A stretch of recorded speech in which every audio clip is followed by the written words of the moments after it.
নমস্কার বন্ধুরা, সোমার রান্নাঘরে আপনাদের সবাইকে স্বাগত।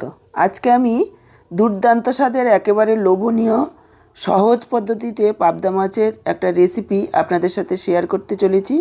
শীতের দুপুরে এইভাবে যদি একবার পাবদা মাছ কেন যে কোনো মাছ রান্না করে নেওয়া যায় তাহলে গরম ভাতে একেবারে জমে যাবে। যারা মাছ খেতে ভালোবাসে না তারাও যদি একবার খায় চেটে পুটে খাবে।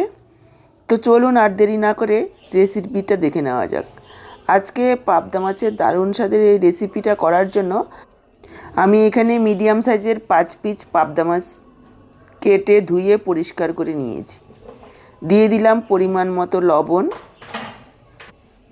দিয়ে দিচ্ছি একটু হলুদ গুঁড়ো, আর দিয়ে দিচ্ছি 1 চা চামচ পরিমাণ কাঁচা সর্ষের তেল। পাবদা মাছ আঁশ ছাড়া মাছ, ভাজার সময় খুব ফাটে। এভাবে যদি লবণ হলুদের সাথে একটু সর্ষের তেল দিয়ে মেখে নেওয়া হয় তাহলে কিন্তু অনেকটাই কম ফাটবে। তারপরেও খুব সাবধানে ভাজতে হবে। লবণ হলুদ মেখে 10 থেকে 15 মিনিট রেখে দেব, এতে করে মাছের ভেতরে মশলাটা ঢুকে যাবে, মাছগুলো রান্নার পর খেতে ভালো লাগবে। মাছে লবণ হলুদ মাখানো থাকুক। এইদিকে দেখুন নিয়েছি একটা মিডিয়াম সাইজের পেঁয়াজ, একটা টমেটো আর 7-8 কোয়া রসুন। পেঁয়াজ টমেটোটাকে একটু কেটে নেব আর রসুনগুলোকে খোসা ছাড়িয়ে নেব। পেঁয়াজটাকে দেখুন এভাবে পাতলা পাতলা করে কেটে নিচ্ছি, আর টমেটোটাকেও একটু মোটা করে লম্বা করে কেটে রেখেছি।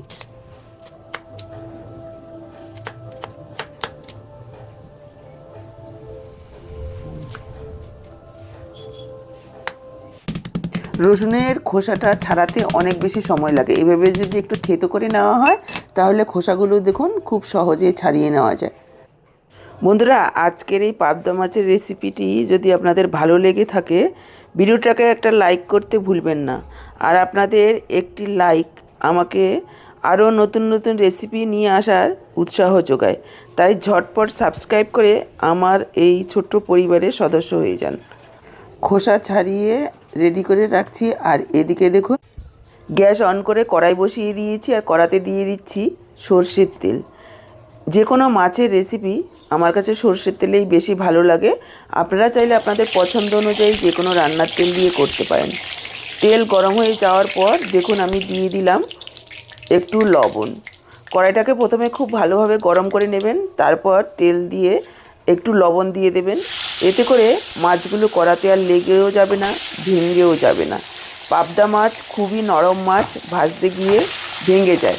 খুব বেশি কড়া করে মাছগুলো ভাজা যায় না, হালকাই ভাজতে হয়, কড়াতে লেগে গিয়ে মাছগুলো ভেঙে যায়। এইভাবে যদি একটু গরম তেলে লবণ দিয়ে দেওয়া হয় মাছগুলো আর ভেঙে যাবে না। আর মাছগুলো দেওয়ার সময় গ্যাসের ফ্লেমটাকে লোতে করে তারপর দেবেন, তাহলে আর তেলের ছিটেটা চারিদিকে ছড়াবে না।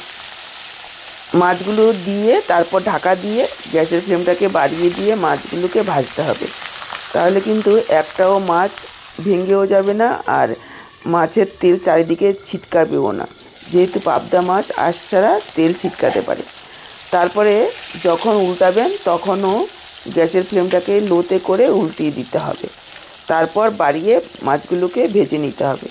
দেখুন আমি উল্টে পাল্টে মাছগুলোকে ভেজে নিয়েছি, দুবারে ভেজে নেব। এখানে 5টা মাছ আমি দুবারে ভাজছি। একসঙ্গে বেশি পরিমাণে মাছ দিলে একটার সঙ্গে একটা লেগে গিয়ে ভেঙে যেতে পারে। খুব বেশি জোরপূর্বক উল্টাতে যাবেন না, তাহলে মাছগুলো ভেঙে যেতে পারে যেহেতু নরম। দেখুন দুবারে উল্টে পাল্টে মাছগুলোকে ভেজে তুলে নিলাম। বাকি যে তেলটা রয়েছে তার মধ্যে দিয়ে দিলাম 1/2 চা চামচ পরিমাণ কালো জিরে আর থেতো করা রসুন। লো ফ্লেমে কয়েক সেকেন্ড ভেজে নেব। ফোড়নটাকে হালকা লালচে করে ভেজে নেওয়ার পর এখানে যোগ করে দিলাম কুচনো পেঁয়াজ। পেঁয়াজগুলিকেও একটু ভেজে নেব। পেঁয়াজ ভাজা হতে 2 মিনিট সময় লাগবে। এই সময়ে দেখুন আমি একটা মশলা রেডি করে নিচ্ছি। মিক্সচার জারে নিয়ে নিলাম 3টে কাঁচা লঙ্কা আর বেশ কিছুটা ফ্রেশ ধনেপাতা। আমি এখানে ধনেপাতাগুলোকে ডাঁট শুদ্ধই দিয়েছি, কেননা পাতার থেকে ডাঁটে গন্ধটা বেশি থাকে। তারপর দেখুন এইরকম একটা পেস্ট বানিয়ে নিয়েছি। এবার এর মধ্যে দিয়ে দিচ্ছি 1/2 কাপ পরিমাণ মটরশুঁটি। এবার মটরশুঁটিটাকেও একটু পেস্ট করে নেব, তবে একেবারে মিহি পেস্ট নয়। দেখুন এই রকম একটা পেস্ট বানিয়ে নিয়েছি, জাস্ট দুবার ঘুরিয়ে নিয়েছি, তাতে করে কিছুটা থেতো হয়েছে, কিছুটা পেস্ট হয়েছে, আর কিছুটা গোটাও রয়েছে। এভাবে পেস্টটা করবেন, তাহলে খাওয়ার সময় মুখে পড়বে, খেতে ভালো লাগবে। এদিকে পেঁয়াজটাকে দেখুন একেবারে লালচে করে ভেজে নিয়েছি। এবার দিয়ে দিচ্ছি কিছু গুঁড়ো মশলা। দেখুন হাফ চা চামচ পরিমাণে হলুদ গুঁড়ো, হাফ চা চামচ পরিমাণ ধনের গুঁড়ো, হাফ চা চামচ দিয়ে দিচ্ছি জিরের গুঁড়ো। গুঁড়ো মশলাটাকে 1 মিনিট মতো একটু লো ফ্লেমে কষিয়ে নেব। দেখুন গুঁড়ো মশলাটাকে 1 মিনিট মতো কষিয়ে নিয়েছি। এবার আমি পেস্ট করে রাখা মশলাটা যোগ করে দিলাম। মিক্সচার জারটা ধুয়ে অল্প পরিমাণে একটু জল যোগ করে দিলাম।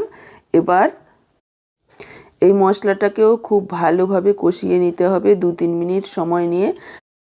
এখানে আমি দিয়ে দিলাম একটা টমেটো, মিশিয়ে নিয়ে ঢাকা দিয়ে দিচ্ছি। দেখুন ঢাকা দিয়ে মশলাটাকে কষিয়ে নিয়েছি, তেল ছাড়তে শুরু করেছে। এবার আমি যোগ করে দেব জল। জলের পরিমাণ যেমন ঝোল রাখবেন সেই বুঝে দিতে হবে। টমেটোগুলোও কিন্তু নরম হয়ে গেছে। এই মাছের ঝোলের রেসিপিটা খুবই সহজ রান্না করা, খেতে দুর্দান্ত স্বাদের হয়। শীতের মটরশুঁটি শেষ হওয়ার আগে একবার এইভাবে খেয়ে দেখুন, আশা করছি একবার খেলে বারবার বানাবেন। দেখুন আমি প্রায় 1.5 কাপ পরিমাণ জল যোগ করে দিয়েছি, আর দিয়ে দিলাম পরিমাণ মতো লবণ। এবার ঢাকা দিয়ে 3-4 মিনিট হাই ফ্লেমে ফুটিয়ে নিয়েছি, যাতে ঝোলের পানসে ভাবটা কেটে যায়। এবার আমি যোগ করে দেব ভেজে রাখা মাছ। মাছগুলো দিয়ে হালকা হাতে মিশিয়ে নিয়ে ঢাকা দিয়ে দেব। জাস্ট 2 মিনিট রান্না করে নিলেই তৈরি হয়ে যাবে। পাবদা মাছ রান্না হতে খুব একটা বেশি সময় লাগে না। দেখুন ঢাকা দিয়ে 2 মিনিট রান্না করে নিয়েছি। এবার আমি যোগ করে দিচ্ছি 3টে চেরা কাঁচা লঙ্কা। গ্যাসটাকে অফ করে ঢেকে রেখে দেব 5 মিনিট, যাতে কাঁচা লঙ্কার গন্ধটা খুব ভালোভাবে মিশে যেতে পারে। 5 মিনিট ঢেকে রাখার পর দেখুন আমি পরিবেশন করে দিয়েছি। দেখেই বুঝতে পারছেন কতটা লোভনীয় হয়েছে দেখতে, খেতেও দুর্দান্ত স্বাদের হয়। অবশ্যই একবার এইভাবে রান্না করে খেয়ে দেখুন, আর বাড়িতে বানালে কমেন্টে জানাতে ভুলবেন না যে আপনাদের কেমন লাগলো। আজকের রেসিপিটা দেখে যদি ভালো লাগে অবশ্যই একটা লাইক দিন, চ্যানেলটাকে সাবস্ক্রাইব করুন এইরকমই সহজ রান্নাগুলো পাওয়ার জন্য। ফেসবুক পেজ থেকে দেখে থাকলে পেজটাকে ফলো করুন। আজকে এই পর্যন্ত, আবার দেখা হবে নতুন কোনো রেসিপির সাথে। সবাই ভালো থাকুন, সুস্থ থাকুন।